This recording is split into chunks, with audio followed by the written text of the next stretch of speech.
This is not part of the scheduled tour, and I also did not anticipate this happening.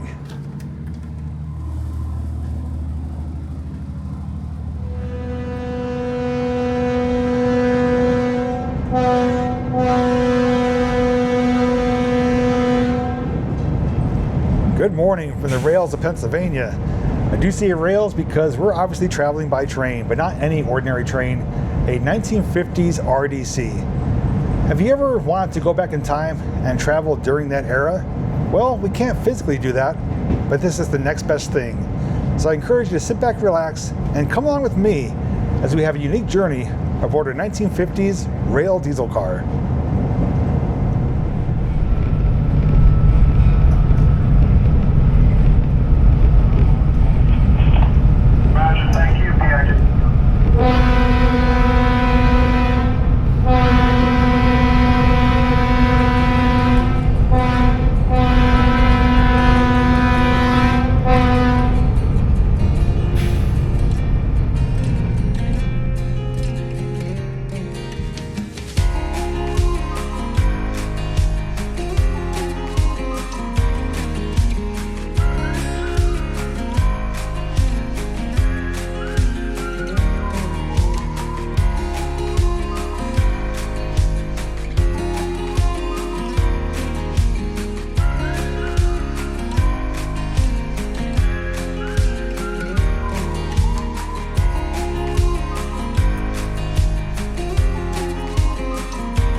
It's not every day that I feel like a celebrity, but today I do. And that's because I have this entire train car to myself.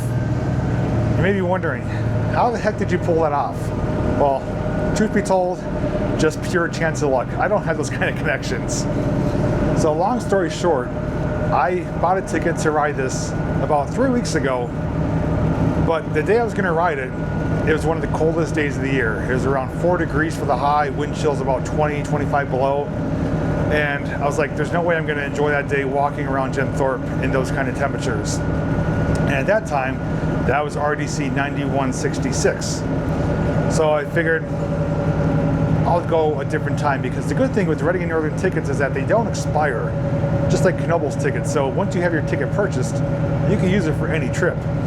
So they said, just call the ticket office, tell them which day you'd like to go. So I've been watching the weather, and for this particular weekend that we're at now, yesterday was around 60 degrees, sunny, nice day. Today it's in the 30s. We got a little bit of snow, considerably colder and breezier. But I figure, you know what?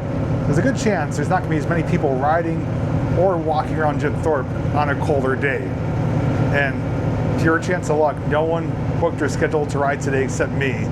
So, although we're on a different RDC of 9168, I do have the entire thing to myself, so I'm able to walk around, not be obstructing anyone's experience. And that's the last thing I want to do, is like, I want to document this, but I don't want to ruin it for others. So this worked out so perfect. Honestly, I couldn't plan this if I wanted to. So I just happened to pick the right day. There's the horn.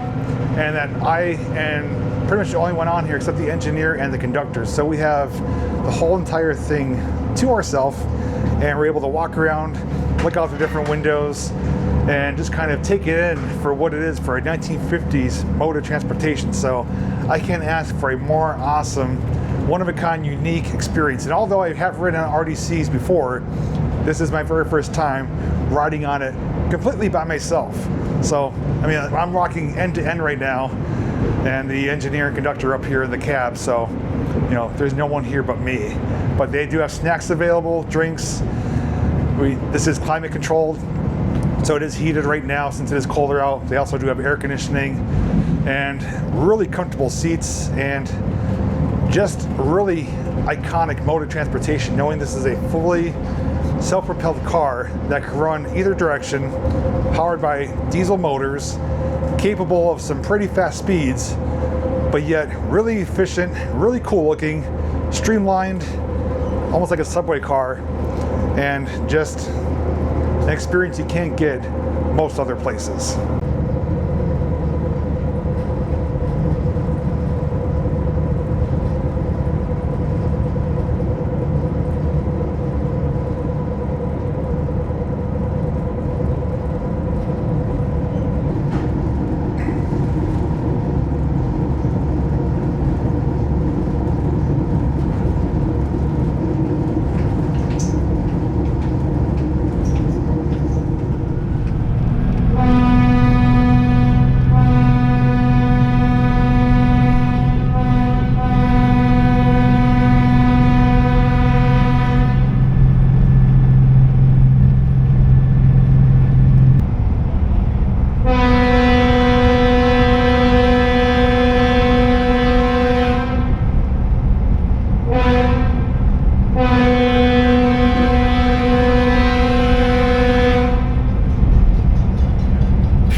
Now, aside from each passenger having a sliding window, these are also reversible seats. So regardless of which direction the train is going, if you don't want to sit riding backwards, well, all you do is flip the seat.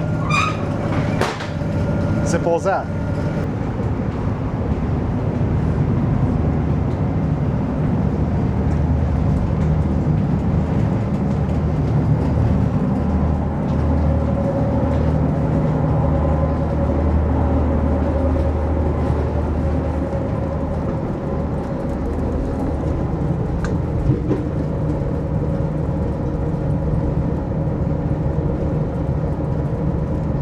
Standing up here near the front, we're going to be approaching the Whitehaven Tunnel. It's one of two tunnels on our route. Wanted to give you kind of a first-person view, pretty close to what the engineer is going to see as well.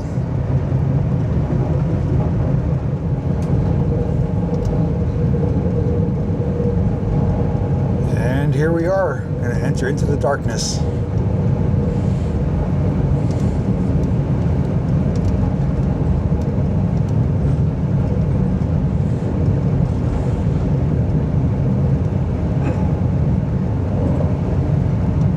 That's the illumination from the lights on the front. What an awesome shot.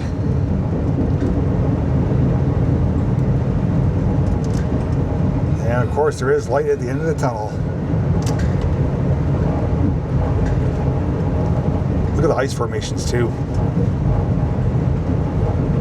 A lot of rock falling here. Got some black soot on the ceiling. 2102 does run through here as well. I should say has. when she's come to Pittston. And we're gonna have a second tunnel coming up in Rockport, which is a curved tunnel, so we won't see the light at the end initially. Wow, look at the ice fall out here. Holy crap.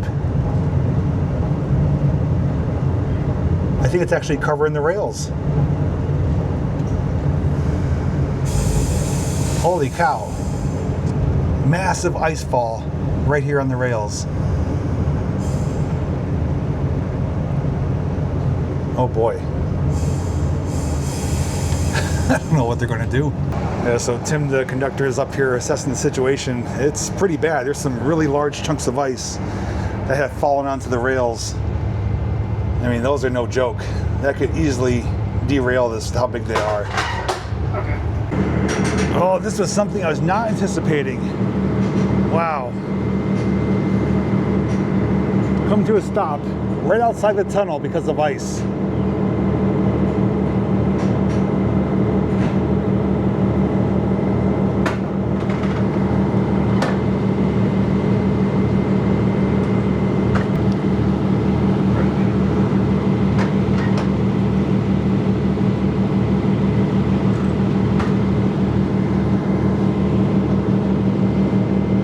Sitting here right outside the portal of the tunnel.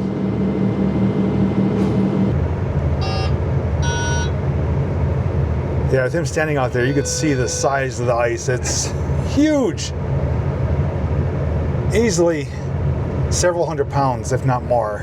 And there's several pieces blocking it, so there's no way they could just drive through that, I don't believe. They may even have to call maintenance away to come and clear this. Or we might be backtracking to Pittston. This probably happened overnight because they came yesterday through here without an issue. But overnight it did get cold and freeze, and yesterday was in the 60s, so this ice broke off, fell down, and refroze on the tracks. I don't know what's going to happen, so just kind of documenting it as it happens, whatever the outcome is. Hopefully we get through safely. And since we're at a stop, we could come to the other end, take a pier back into the tunnel.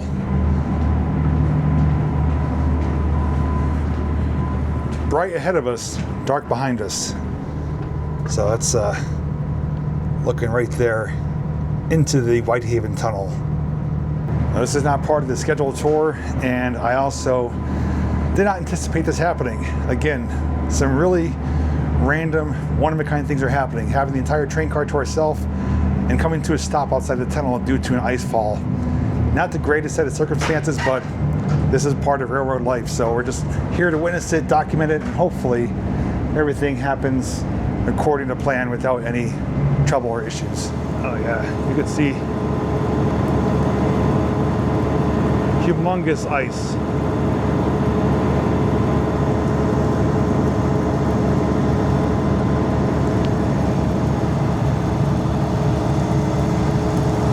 This stuff is no joke.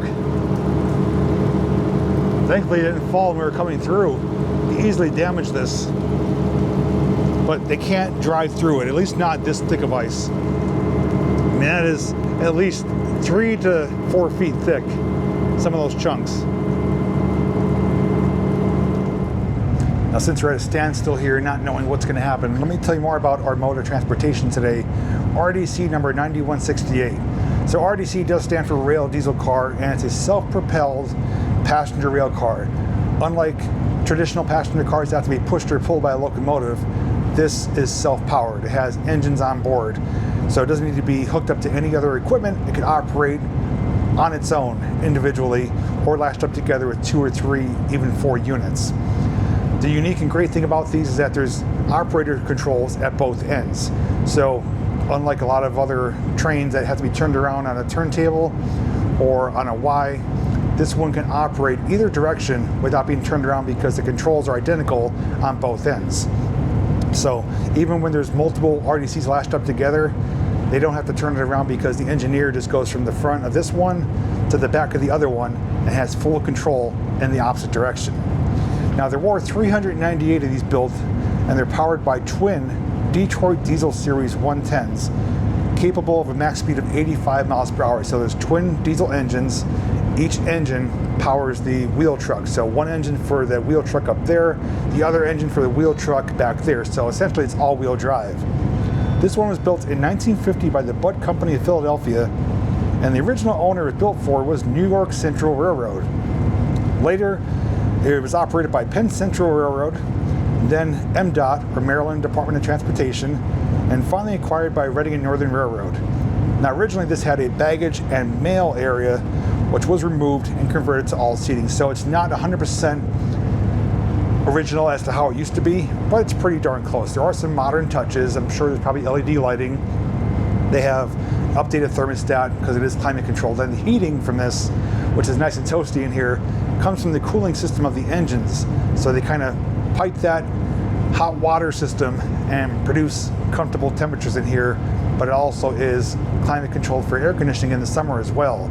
And for transmission, it's a torque converter system.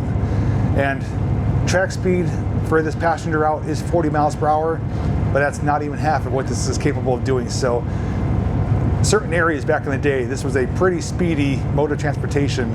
And today, you can ride them right through Reading Northern Railroad, which is a pretty awesome experience. And coming this time of year, picking this day, I'm actually thrilled with how things are going. Although I do feel unfortunate that they're just running it just for me. But I even asked them, like, what happens if I didn't come? They said they would still run to Penobscot, which is Mountaintop, and Whitehaven, just to make sure there's no passengers there waiting to go to Jim Thorpe, because they do have 3 stops. Pittston is the first one where I boarded, but they would still run out to those other areas to see if any passengers were waiting. If there was none, they would just return back to Pittston and call it an early day. So it's not a trip for nothing. I am on board, but unusual set of circumstances to say the least. So Tim was telling me that the ice that's on the tracks was against the wall yesterday. They passed through here unobstructed, and it must have fell overnight. And it came right out the wall, just how we see this ice here. But he said you can actually see behind this ice, there's like a gap or a cavity where the ice has kind of detached from the rock face, and it's kind of freestanding right now under its own weight. So this is a really dangerous, precarious area, and if the sun hits it or warms up too much, this is going to fall and collapse onto the rails. So we need to move out of here so it doesn't fall onto the RDC, because without a doubt, this will do some damage. So things have taken an unexpected change of action. We cannot go to Jim Thorpe physically because the ice is stopping us. Ice is far too big and thick that it would either damage and or derail this RDC. They can't proceed through with this. Tim said maybe a locomotive could push through slowly because they have the guard down there. This can't do it. And also maintenance away would be at least an hour to 2 hours until they get here to remove it with the proper equipment, which would be time consuming, obviously. So we can't proceed through because it's going to screw up the schedule for arriving in Jim Thorpe with the other trains. Also, we can't sit here because obviously the ice, as we see or have learned about, is just hanging, ready to fall at any given time. So, but the plan right now, we're going back to Pittston, and since this trip wasn't completed, I'm going to have a free ride again in the future. So this is just going to be a one-off experience that we got to have a free ride in our very own RDC, no other passengers, and although we didn't go to our destination, this made for one heck of a journey. So now retreating back through the Whitehaven tunnel here. But yeah, never could have planned this to happen.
what a crazy day on the rails.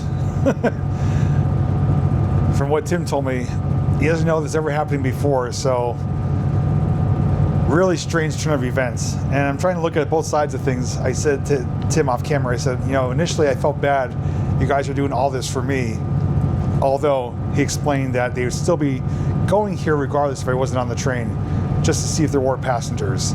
So they would have encountered the ice even if I wasn't on board. But I said, even better though, they don't have a train full of passengers not getting to Jim Thorpe where they're going to be disappointed and frustrated.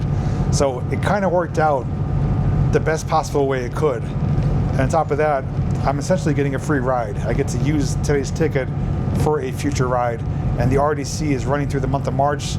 So most likely I will be riding again in March. And like I said, most likely won't have a car to myself, but I'll at least be able to get to Jim Thorpe and do what I want to do there. So strange how the universe works in a weird way, but things worked out as you're supposed to. But I'm definitely not complaining, because I told him, I said, you know, it's great to have this experience of riding in the RDC, but when things that aren't supposed to happen do happen, it makes it a bit more exciting, at least for me. So I look at things a little bit differently than most people, but I'm just enjoying the ride. I'm sitting here in comfort, got water. I have to tell you too, they actually do sell snacks and drinks on board, even coffee. So they have them at the end of the car down there. So if it was full of passengers, it does have that. They do have a clean restroom on here too. Now I actually did ride an RDC several weeks ago with my family. We took the Pittston to Jim Thorpe PIJT aboard RDC number 9166. And the main difference with that one is that one actually has a built-in cafe. So they have a bar stool area with a counter. So they have a designated snack area. Holds less passengers, but they have a couple booths and some bar stools and the counter space to look like a more traditional snack bar. So that one was really cool. And we were supposed to be riding in that one, but it is down for maintenance. So they switched it out with 9168, which in my opinion is just as fine. Has a lot more seating, no dedicated bar, but it's still a piece of history dating back to 1950. So regardless of which one you do ride in, you are riding in a different era. And that's the great thing about it. You are almost transporting back in time, going to a modern day world destination.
Always looking out the windows too on these rides, trying to see if things I could spot to maybe come investigate in the future. Sometimes I find some trails, some shacks, some things I don't know what they are. But riding this time of year, you can see with the foliage down a lot more than you could in the summer.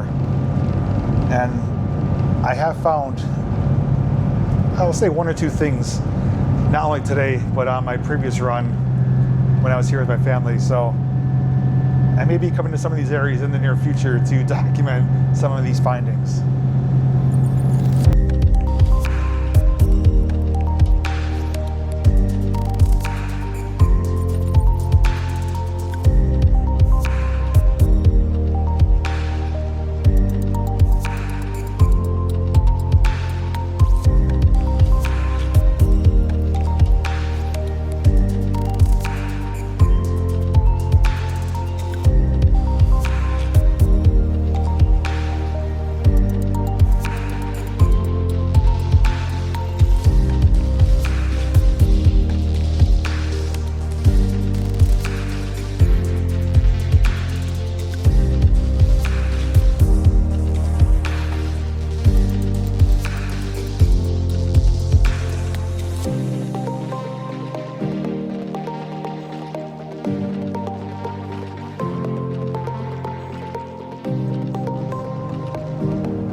is it possible you could give a brief explanation of how this operates? Absolutely.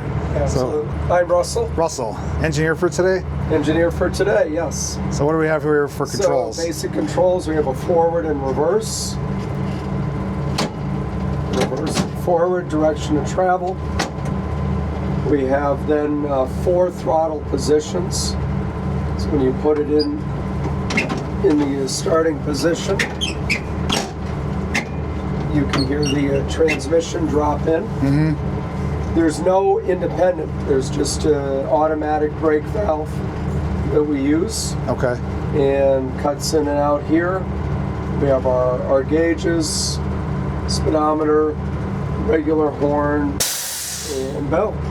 And this has a deadman's pedal that you have to have down all the time when you're in operation. So if you release that, it cuts out power? Yeah, it'll put the brakes on. Gotcha. Yeah. All right, so pretty simple setup. Yeah, pretty self-explanatory. So you guys kind of set it and forget it almost. Pretty much. Most times. Well, appreciate the information and great job operating today. All right, well, glad you could be out with us. All right, take care. Mission and oh yeah. The wheels. Is that where like, that boot is, that cover? Yep. Yeah, I think it's more, it might be more of like a U-joint.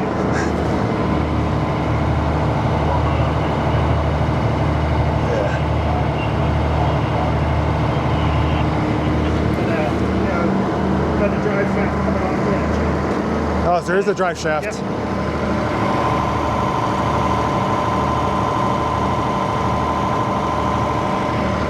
And it's the same on the other end then, right? So it duplicates? Yep. Nice. Well, that was a unique, fun day, but the day is over, at least for now. Could not make it to our destination, but by no means any fault of the railroad. But from what Tim explained, that as far as he knows, this hasn't happened before, so we were the lucky, fortunate ones to experience this. And although it's disappointing we didn't reach Jim Thorpe, I'm actually happy that it happened the way it did, because I got to show you something and experience something that has never happened before for me, and let alone the railroad itself. But when you do ride on the rails, you know, a lot of times there's no detour. You come to an ice blockage like that, you can't just take another route. So you're kind of forced to retreat. And that is life on the railroad. That happens with freight, with passenger, with, you know, even Amtrak. You know, they come across trees on the line, they come across ice and snow, and if they can't proceed, well, they're either stuck there waiting for maintenance away crew, or they're gonna have to retreat and maybe take an alternate route if it is available. With that being said though, this was such a fun experience. This is my 3rd time now riding on an RDC. Definitely won't be my last, because I already have a free ticket to ride since today's journey to Jim Thorpe and back did not get completed. So I'm looking to ride probably in a few more weeks. They're gonna be operating until, I think he said through March, and then April we'll go back to traditional trains. But Tim and the engineer Russ did a phenomenal job of everything today. Nice, smooth, comfortable ride, comfortable temperatures, and allowed me to kind of have free reign of the train. And I didn't have to interrupt anyone's experience. So, like I said, things happen for a reason, and the way it worked out was probably the best way possible. So, by no means am I disappointed or unhappy. Hopefully you guys enjoyed the footage, the experience, the different views, and the information I was able to share with you about these awesome rail diesel cars. So with that being said, share your thoughts down below, and look forward to maybe some more unique adventures like this. Who knows? Take care, everyone. As always, I'll see you in the next video. I have a little bonus action for you. They're gonna go down towards the yard, clear the switch, and come up right in front of us, activating these awesome wood wags.